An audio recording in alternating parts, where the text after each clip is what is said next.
Sir, I'm going to have to ask you to step away from the walkway. The voice was sharp, a tool meant to make people obey. This area is for authorized people only. George Miller, 89 years old and feeling every one of them in his tired bones, simply stood his ground. His eyes weren't on the young officer talking to him. They were on the huge gray side of the warship she guarded, the USS Dauntless. It smelled of fresh paint, sea salt, and something else. A clean metallic smell that pulled at memories buried under 70 years of peace. He'd been invited. He was sure of it. The letter was folded in his pocket. The paper was soft as cloth from being checked and rechecked. "Do you understand me, sir?" The officer pressed, stepping closer. Her name tag read, Martinez. She was a lieutenant. Her uniform was pressed to impossible crispness. Her blonde hair was pulled back into a tight regulation bun. She gave off an unyielding certainty that George knew well, the certainty of the young who see the world in black and white from a rule book. George shifted his weight. A faint smile touched his lips. "I understand, Lieutenant. I was just admiring the ship." "Admire it from the public viewing area," Martinez said, pointing vaguely with a gloved hand toward a distant roped-off section of the pier. A small crowd was already gathering there. Families of the crew, local officials, and Navy fans, all waiting for the ceremony to begin. This deck is a controlled space. "I have an invitation," George said. His voice was a low, gentle rasp. He reached into the pocket of his simple windbreaker. "Everyone has a story, sir." Martinez sighed. Her patience was already worn thin. Another officer, a much younger one, stood beside her. His face showed a mix of duty and discomfort. He looked from Martinez to the old man, a silent witness to the slow-motion crash of rules and stubbornness. "Unless that invitation comes with a current military ID or a specific access pass for this event, I can't let you through." The crowd was beginning to notice. The murmur of conversations got quiet. People craned their necks and stared with curiosity. A fight, no matter how small, was always a show. George felt their eyes on him, a prickling heat on the back of his neck. He wasn't a show. He was just a man trying to get on a boat. Martinez's posture was a study in rigid authority. She stood with her feet shoulder-width apart, her hands clasped behind her back. Every line of her body screamed control. She was the gatekeeper, the unmovable wall of Navy rules. In her eyes, George wasn't a guest. He was a potential problem, a loose variable in a perfectly calculated equation. An old man, probably confused, who'd wandered away from a tour group, a security risk. "I'm afraid I don't have a current ID," George admitted, finally pulling the folded letter from his pocket. "But I have this." It was from the Secretary of the Navy's office. Martinez took the letter with practiced disinterest. Her eyes scanned it with a speed that suggested she wasn't truly reading, just searching for keywords she could dismiss. "This is a form letter, sir. It mentions you're a veteran. We thank you for your service. But that doesn't give you unrestricted access to an active Navy ship during a ceremony." She handed it back as if it were contaminated. The young officer beside her shifted uncomfortably. "Lieutenant, maybe we could just call the captain's office, just to be sure." "Petty officer, I am the officer of the deck," Martinez snapped. Her voice was low but carried a sting that made the younger man flinch. "I am responsible for the safety and security of this ship and its crew. I will not be tying up the captain's line because an elderly gentleman is confused about where he's supposed to be." She turned her full attention back to George. Her voice got harder. "Sir, this is my final warning. Please return to the public area, or I will be forced to have the master-at-arms escort you from the pier." The humiliation was a slow, creeping cold. It wasn't in her words so much as her tone, the weary talking down, the complete certainty of his unimportance. He was an obstacle, a piece of trash to be cleared away before the important people arrived. The crowd's whispers grew louder, tinged with a mix of pity and morbid curiosity. He could see phones being raised, small black rectangles capturing his quiet shame. Martinez's gaze dropped to the front of George's worn windbreaker. On the left chest was a small faded patch, its colors washed out by decades of sun and wear. It showed a dark blue circle with what looked like a silver trident piercing a roaring storm cloud. It was frayed at the edges, the threads worn thin.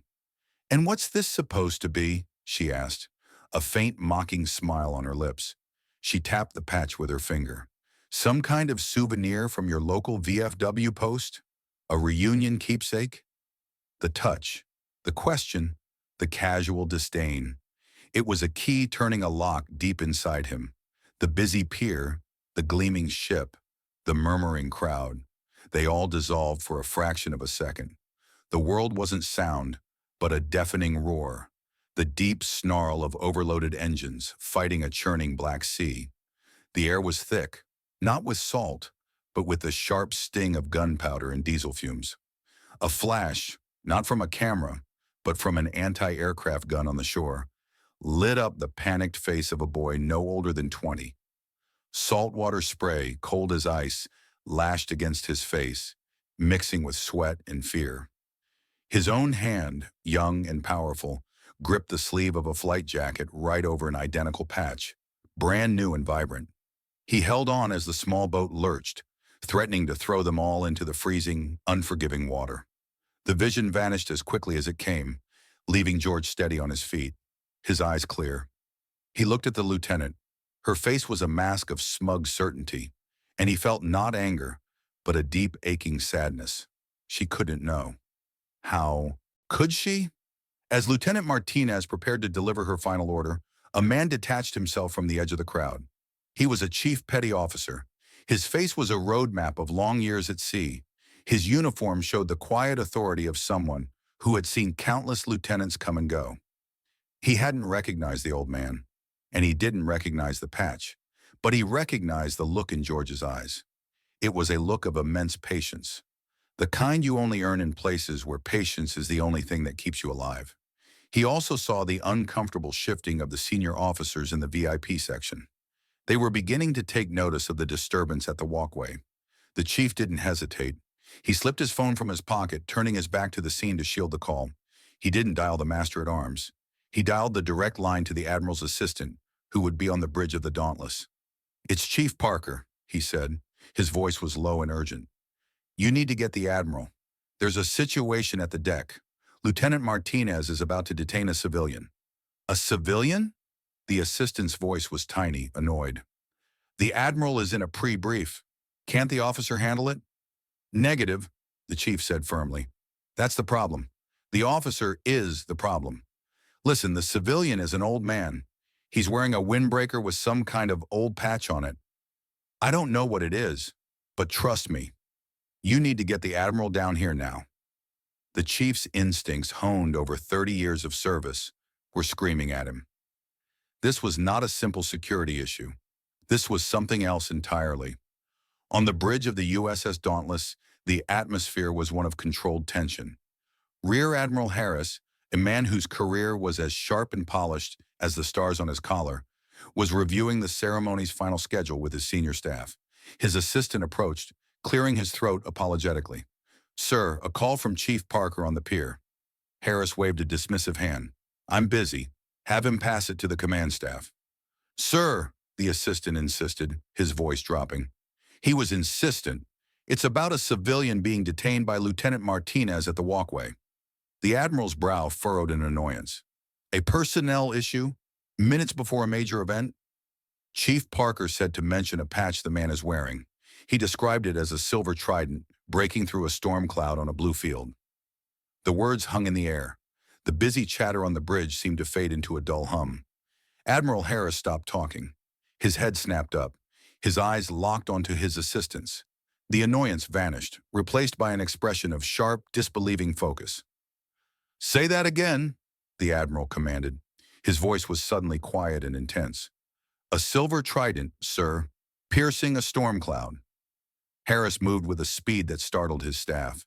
He walked to a secure laptop set up on the navigation table. His fingers flew across the keyboard, typing in a series of classified access codes. He went to a deeply archived, sealed database of Navy Special Operations history. A single file name appeared on the screen. Operation Sea Serpent. He clicked it. An image loaded. A scan of an old hand-drawn design. A dark blue circle. A silver trident. A roaring storm cloud. It was identical to the assistant's description. The Admiral's face, normally confident, had gone pale. He looked at the assembled officers. His expression was grim. "Get my command staff," he ordered. His voice was low but carried the weight of an anchor dropping. "The captain, the exec, the command master chief, all of them. We're going to the deck. Move!" The officers exchanged confused, alarmed glances, but obeyed instantly. They scrambled to follow the Admiral as he walked toward the door. They didn't know what was happening, but they knew the world had just shifted. Back on the pier, Lieutenant Martinez's patience had finally shattered. She was oblivious to the high-level drama unfolding on the bridge. All she saw was a stubborn old man defying a direct order and making her look incompetent in front of a growing audience. "All right, that's it," she declared. Her voice rang with finality. "I have given you every possible chance to comply. You are a security risk, and you are disrupting a Navy ceremony. I am placing you under temporary detention until you can be properly identified by base security." She took a step forward, reaching for George's arm. "Turn around and place your hands behind your back. Now." This was the final step, the point of no return. George didn't flinch or resist. He simply looked at her. His eyes held not defiance, but a deep and profound disappointment that was far more cutting than any anger. He had survived so much, only to be brought low by the blind arrogance of a child playing dress-up in an adult's uniform. Just as her gloved fingers were about to close around his thin arm, a voice boomed from the top of the walkway, sharp and absolute as a rifle shot. "Lieutenant, stand down!" Martinez froze. Her hand hovered in midair. The entire pier fell silent. The crowd turned as one. Descending the walkway with thunderous purpose was Rear Admiral Harris, flanked by the ship's captain, the executive officer, and a group of his most senior command staff. They weren't walking. They were marching, their faces set like granite, their combined rank a palpable force that washed over the pier. The metallic thud of their polished shoes on the steel ramp was the only sound. Martinez's face went white. She snapped to attention, her body rigid with shock and fear. Admiral Harris didn't spare her a single glance. His eyes were fixed on one person only. He marched directly to George Miller. The sea of onlookers parted before him like the Red Sea. He stopped exactly one pace in front of the old man in the faded windbreaker. For a moment, he just looked at George, his expression one of awe and profound respect. Then, with emotion so sharp and precise it seemed to cut the air, the Admiral raised his hand to his forehead in the crispest, most heartfelt salute of his 40-year career. "Mr. Miller," the Admiral's voice was thick with emotion, yet it carried across the silent pier. "It is an honor, sir." Behind him, without a word, every single officer in his group, the captain, the exec, the entire command staff, snapped to attention and gave a salute. A wave of reverence, a dozen high-ranking officers saluting a civilian in a worn-out jacket. A collective gasp rippled through the crowd. Phones that had been recording a moment of humiliation were now capturing a scene of unbelievable reverence. Lieutenant Martinez stood frozen. Her mind struggled to process the impossible reality unfolding before her. This couldn't be happening. The Admiral lowered his salute but remained at attention. He turned his head slightly, addressing not just George, but the entire assembled audience. "For those of you who do not understand what you are seeing," his voice boomed, "let me enlighten you. This man is George Miller, and that patch on his jacket," he pointed toward it, "is not a souvenir.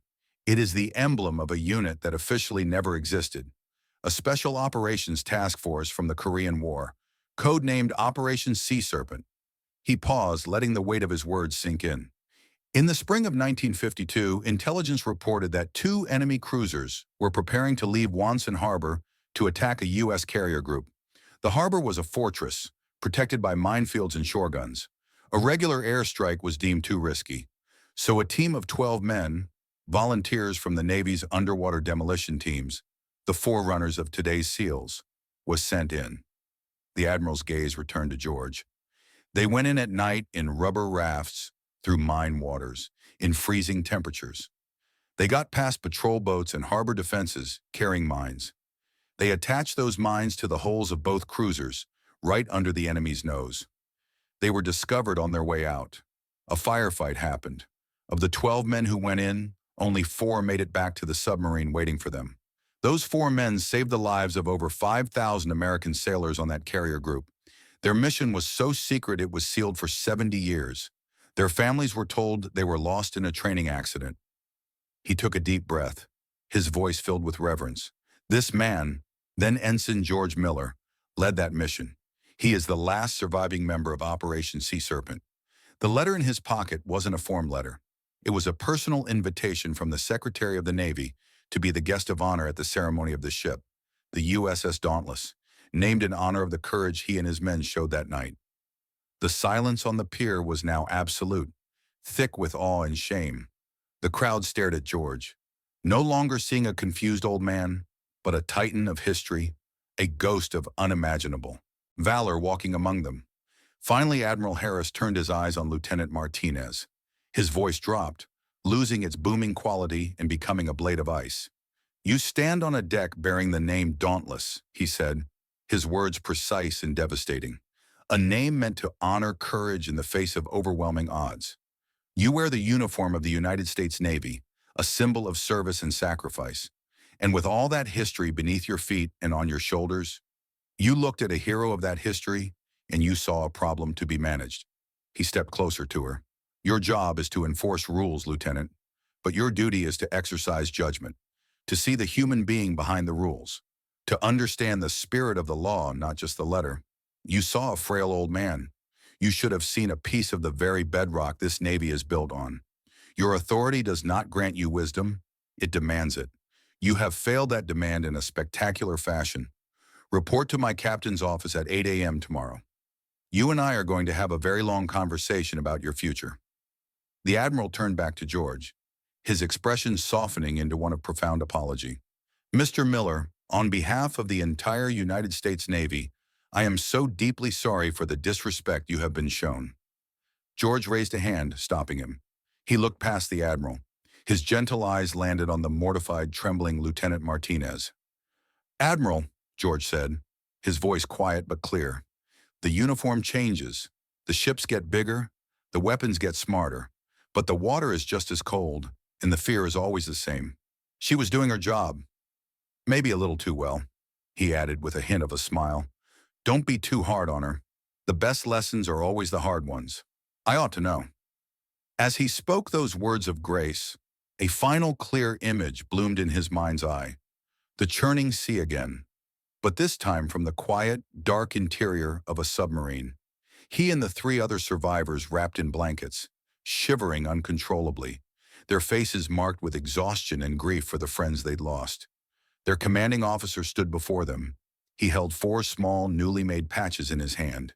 He pressed one into each of their palms. "No one will ever know what you did tonight," the CO had said, his voice thick with tears he wouldn't let fall. "There will be no medals, no parades, but you will know, and we will know. This is for you, so you remember what it cost to be dauntless." Weeks turned into a month. The story of what happened on the pier of the USS Dauntless became a quiet legend on the base. Lieutenant Martinez was not discharged. Instead, she was reassigned. Her new duty, ordered personally by Admiral Harris, was to develop and lead a new command-wide training program focused on Navy history and veteran relations. It became known as the Martinez Mandate. It was a punishment, yes, but it was also a path toward redemption. One rainy Tuesday afternoon, George Miller was sitting in his usual spot at the local VFW post, nursing a cup of black coffee. The place was quiet. It smelled of old wood, stale beer, and friendship. The door creaked open, letting in a sliver of gray light. Eva Martinez stood in the doorway, wearing civilian clothes. She looked younger, smaller, and infinitely more vulnerable without her uniform. She spotted him and hesitated, then walked slowly to his table. She was holding a thick hardcover book, The Complete History of Naval Special Warfare. "Mr. Miller," she asked, her voice barely a whisper. George looked up and smiled, a genuine welcoming smile that reached his eyes. "Lieutenant, please call me George." She held the book to her chest. "I was wondering if you would sign this for me." "I'd be honored," he said, pointing to the empty chair across from him, "but only if you'll sit and have a cup of coffee with me." She sat, her movements stiff and uncertain. He took the book and a pen she offered. He didn't sign his name on the title page. He opened it to the chapter on the underwater demolition teams in Korea. In the margin, he simply wrote, "For Eva, never forget the sailors, not just the ships. George Miller." He pushed the book back to her. She looked at the words and her eyes filled with tears. "I wanted to apologize again," she stammered. George waved it away. "You have," he said kindly. "Now you're learning. That's better than any apology." He leaned forward slightly. "Let me tell you about a man named Danny, the best radio man I ever knew. He was from a little town in Ohio, and he was terrified of the dark. And as the rain pattered against the windows of the VFW hall, the old hero and the humbled young officer sat together. Not as enemies, but as two people bound by the same institution, sharing a story. One was teaching, and one was finally ready to listen. The story of George Miller is a powerful reminder that heroes walk among us, their courage often hidden beneath the quiet surface of ordinary life. If you were moved by this story of quiet valor and ultimate respect, please hit the like button, share it with someone who needs to hear it, and subscribe for more stories that honor our nation's finest.